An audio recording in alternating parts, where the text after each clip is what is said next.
the Royal Enfield Himalayan Scram 411. A more accessible model in the Himalayan family, but still promising decent all-round capability, it's been described as a model for urban adventures by Royal Enfield. And it's all designed to address growing consumer interest in the entry-level adventure segment of motorcycles, designed to offer versatility for the daily commute, the occasional long-distance ride, and decent off-road capability. But the Scram still must live up to the reputation of the Himalayan, which charted a new course for Royal Enfield.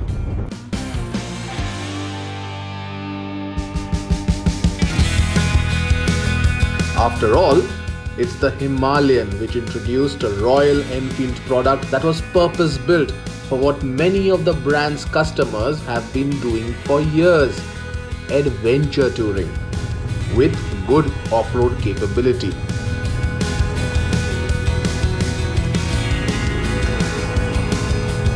Can the Scram replicate the same at a slightly lower price tag? The Himalayan has been designed as a purpose-built adventure motorcycle, but a lot of its customers use it for everyday riding, for a daily commute to college or even to the workplace in the city, rather than go on real off-road adventures. So enter the new Royal Enfield Himalayan Scram. It's a new model, yes, but based on the Royal Enfield Himalayan, with a few changes to make it more accessible for new riders or to first-time riders looking for a little bit of off-road capability, but to use it as an urban adventure motorcycle.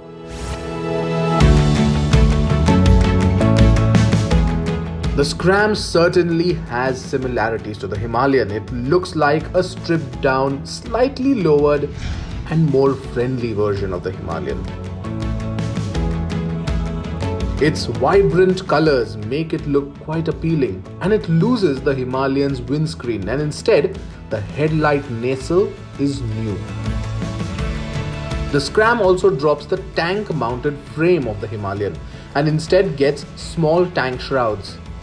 The shape of the tank and its volume though remain the same. What is also different is the single piece seat, with a slightly lower height and slightly different side panels.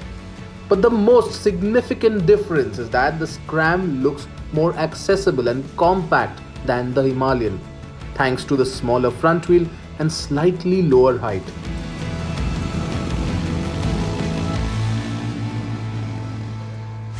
So the Scram has the same 411cc engine of the Royal Enfield Himalayan, but there are a few notable changes. For starters, this one gets a smaller 19-inch wheel compared to the 21-inch big wheel of the Himalayan.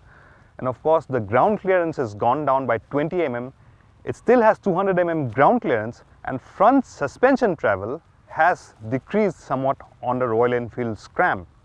According to Royal Enfield, this may be designed for urban adventures, but this can still do a fair bit of off-road if you're in the mood for some off-road riding as well. So that's what we intend to find out: what all has changed, how does it ride, and can it still go off-road, and how does it feel to ride, because the fueling on this has been changed. The throttle response is said to be different, crisper. So we're riding into the highway, we're riding it off-road, and we'll talk about how the new Royal Enfield Scram is both on the highway, on the road, as well as off-road.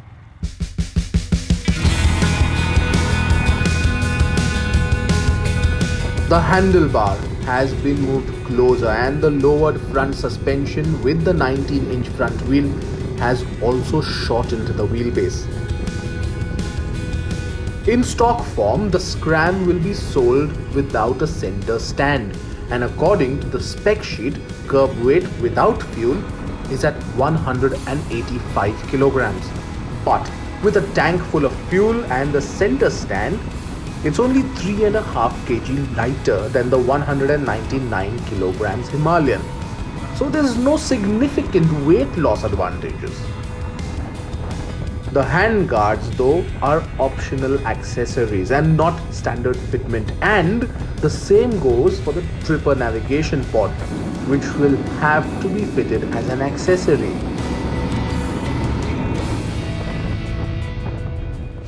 So when you walk into a Royal Enfield showroom, you'll get to see the new Royal Enfield Himalayan Scram, along with the Royal Enfield Himalayan, of course. These two colors are the top spec variants. There are two more below it, the mid spec variant, and there are three base variants. No other changes apart from the colors. Now for somebody who's upgrading from a smaller bike or even a first bike, the Royal Enfield Himalayan may look a little imposing and intimidating, but the Scram, it looks accessible, looks friendlier, looks easier to ride. So that's the customer Royal Enfield really is targeting with the new Scram. Looks easy, looks manageable, and looks easy to ride.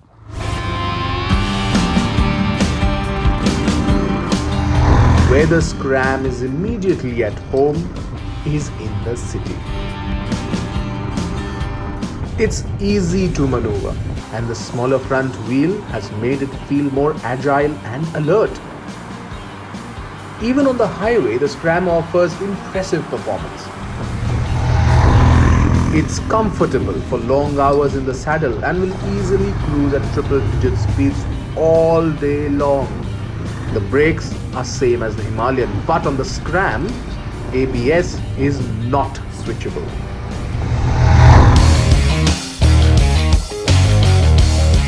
And when the tarmac ends, the Scram springs a pleasant surprise.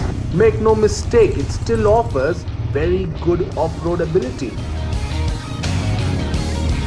Despite the slightly lower ground clearance and 19-inch front wheel, the Scram truly shines on a light trail. In fact, it can take on almost all kinds of terrain it will be introduced to by 99% of its target customers. And an off-road outing on the Scram makes it quite an enjoyable and entertaining experience.